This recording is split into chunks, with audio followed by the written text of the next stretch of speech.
suis un ancien technicien de maintenance qui, à un moment donné, a pu évoluer vers des postes à responsabilité, responsable de maintenance et responsable de contrat.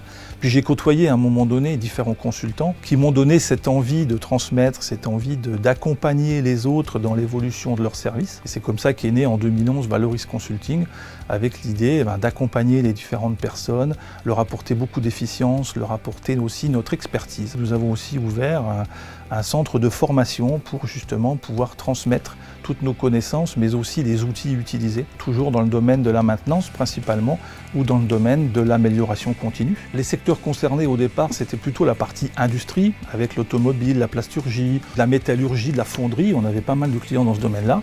Puis aujourd'hui, on s'est davantage ouvert vers tout ce qui est service, facility management, la gestion au niveau des banques, les bâtiments, les centres d'appel. J'ai fait le constat qu'il y avait des difficultés par rapport à l'accompagnement des personnes, par rapport à l'accompagnement des organisations dans cette politique de changement qu'il fallait apporter. Lors de la création de Valoris Consulting, j'ai voulu apporter une extrême importance à cette partie accompagnement, à cette partie coaching. Coaching tant individuel qu'au niveau des organisations. Et c'est pour ça que moi-même et d'autres consultants, nous avons participé à une formation pour justement nous apporter des outils, la sensibilité, pour pouvoir accompagner correctement dans la mise en place de nouvelles stratégies ou de nouveaux outils de travail. Aujourd'hui, nous nous appuyons sur un réseau de 6 consultants experts avec au minimum 20 ans d'expérience, tous coachs professionnels, pour pouvoir accompagner nos clients déjà au départ dans la détection des points bloquants qui peuvent arriver et puis après dans l'accompagnement au changement par rapport aux démarches d'amélioration continue que nous sommes amenés à mettre en place. Les 2 mots d'ordre qui sont les plus importants pour nous, terrain et pragmatisme.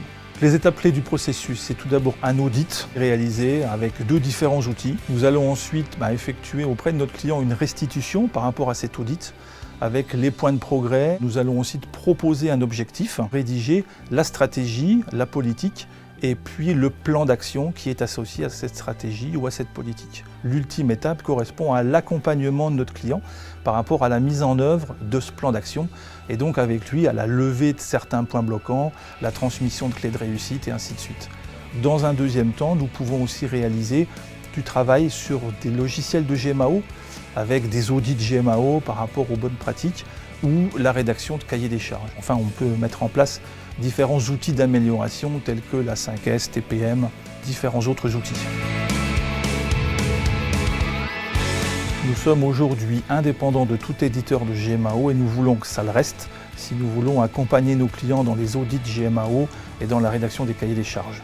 Ensuite, ce que nous souhaitons demain encore faire évoluer, c'est la partie communication. Nous avons développé dans cette période l'utilisation de certains outils à distance et nous souhaitons demain pouvoir le proposer à nos clients, pouvoir leur proposer des prestations soit en présentiel, soit aussi, et pourquoi pas d'ailleurs jumeler les 2, à distance. Et puis enfin, c'est le développement de tout ce qui est maintenance 4.0 et industrie 4.0, puisque nous avons des clients qui utilisent cette technologie et donc nous sommes aussi amenés à les accompagner dans son développement.